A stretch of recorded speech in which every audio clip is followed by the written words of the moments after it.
From the opinion pages of the Wall Street Journal, this is Potomac Watch.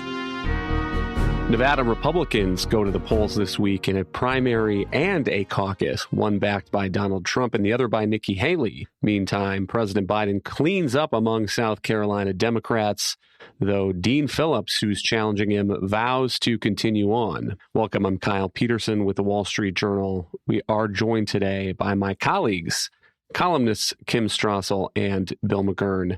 Today, Tuesday, is primary day in Nevada, but my understanding, Kim, is that Nikki Haley will be on the ballot and Donald Trump will not. Donald Trump supporters will be asked to come out a little bit later this week for the Nevada caucus. So maybe the first place to start is, how did we get into this confusing situation? Yeah, and it is a long and sordid tale. And by the way, has really undermined Nevada's proud claim first in the West. It's actually first and second in the West and in its own state this year. The background here is that Nevada, after decades of very sparsely attended caucuses, decided in 2021 that it was going to pass a law requiring a primary, hoping to get turnout up and voter engagement back in terms of primary competitions. So they passed that, and then when more than a dozen candidates filed for the 2024 Republican presidential election, officials scheduled the primary for today. So far, so good. What wasn't in the law, and whether it was forgotten or purposely omitted is a discussion for another day, is any information about how the delegates would then be allocated on the basis of that primary. And so, sensing an opening here, supporters of Donald Trump, which includes a lot of people in the Nevada GOP leadership, pushed to erect a caucus and said that the caucus would instead be the way in which Nevada awarded its 26 delegates.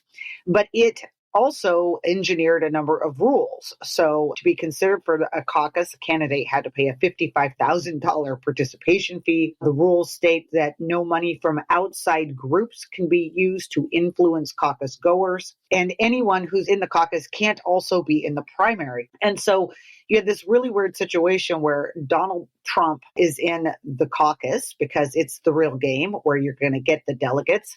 He was initially supposed to be facing Ron DeSantis and Vivek Ramaswamy, Chris Christie, but since those candidates suspended their campaigns, he's now only facing Texas pastor Ryan Binkley. Meanwhile, Haley had decided to be in the primary, so she's going to be on the ballot today and most likely is in a good position to win the primary, but it won't count for any delegates in the end. It could count for momentum or for claiming, hey, I won the Nevada primary, but the real show in which the delegates get awarded will be happening on Thursday, where Donald Trump is likely to sweep the competition. It's a reminder that there's state laws that often affect party primaries, but they're also private events. So this is the statement from the Nevada GOP. Candidates who participate in an illegitimate process cannot expect to earn legitimate delegates to the Republican National Convention, unquote. And so that's why many commentators have been looking past these Nevada results that are going to be coming, because there's not any head-to-head matchup here. And one thing that is going to be notable, though, is just the turnout. Primaries are generally easier to participate in than caucuses. Caucuses are a little more complicated. And so often primary turnout is higher than caucus turnout. So you may have Nikki Haley's team here saying, look, we ended up getting more votes than Donald Trump. If Donald Trump is not facing any real competition in that caucus, there may be less reason that his supporters or fans feel like they need to spend the time coming out to participate and make their voices heard. On the other hand, Donald Trump is going to say that wasn't a real primary. There are no delegates being allocated. And so that's why a lot of the media is looking past this to that Republican primary in South Carolina, which is scheduled for February 24th, about 2.5 weeks here. And just to do a check-in on the polls there, Washington Post's Monmouth poll that ended January 30 has President Trump up with 58%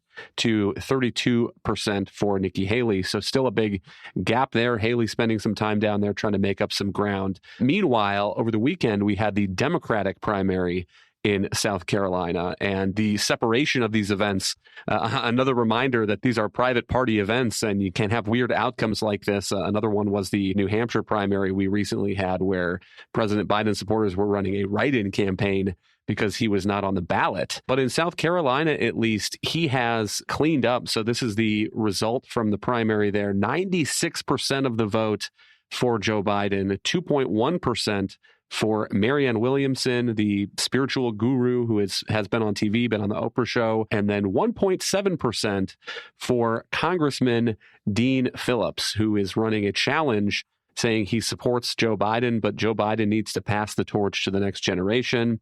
And Mr. Phillips, in good spirits there, he congratulated the president on a good old-fashioned whooping, but said he would continue on to Michigan. Let's listen to Phillips on MSNBC on Sunday. I respect Joe Biden. He should have passed the torch. There are wonderful next generation candidates ready to go. I called them to inspire them. This was not a mission for me, but someone had to do this. And I'm simply saying the quiet part out loud. This is not a mission of antagonism. I'm not pointing out anything that is not clear and present and obvious. This notion of encapsulating him, don't debate, don't appear in front of voters, don't do anything unscripted, don't do interviews, don't do town halls. He's going to have to. And when people see it, it's going to be really difficult to overcome. Bill, what do you make of this, the lack of traction that Congressman Phillips seems to be getting? And again, the New Hampshire results were a bit odd because President Biden was not on the ballot there. But Dean Phillips pulled about 20% of the vote here. And South Carolina has always been historically Biden country. But I suspect that Dean Phillips was hoping for a little bit better than under 2%. Yeah, I think, look, in the Democratic Party, the opposition to Joe Biden are really gadflies. No one really expects them to catch on. 20% is pretty good given the odds against him. Joe Biden picked South Carolina to go first because he knew it'd be good for him. So I think there's been no surprises then. When I was at Notre Dame, we used to lose some close football games. And one time someone told me, well, we won the moral victory. Well, I would rather have had the points on the board and won the actual victory. And some of these people, like Nikki and Haley, they can win. It might be a moral victory. They might do well. They might get more funding for it.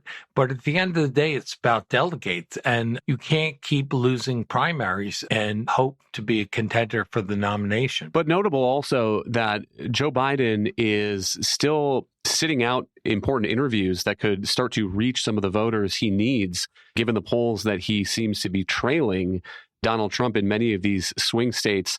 And particularly the Super Bowl is coming up on Sunday. The network that has the Super Bowl often gives the president an interview. And according to the reporting, this is NBC, that CBS, which has the rights this year, offered the president a 15-minute interview that would air online. And then the network would plan to air about 3 or 4 minutes of that during Super Bowl coverage. And Kim, for the second year in a row, President Biden has declined to do that. And this is a trend for the president. He has often, I think, declined to do interviews, at least if you look at the numbers compared to the number of interviews that previous presidents have done. It is harder to get Joe Biden in the chair to ask him some tough questions. This is absolutely crazy. I mean, think about this. Mr. President, would you like the opportunity to speak to millions of Americans at a time when all of them will be watching TV, unfettered, probably with a softball interview for an extended period of time with no interruptions or pushback? And he says no. And I think that is a testament, well, to one of two things or possibly both. One, his minders are worried about what kind of gaffe or mistake he's going to make. This is obviously a big problem for Biden, but it's now become a theme. And every time he's rolled out somewhere, there's another mistake. You know, just recently accidentally referring to the current head of France as Francois Mitterrand, a man who died in 1996, instead of Emmanuel Macron, who is the current head of France.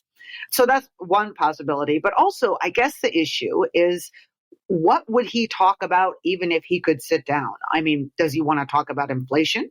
Does he want to talk about the border crisis? Does he want to talk about his inability to convince Congress to give him the money he wants and needs for Ukraine and Israel?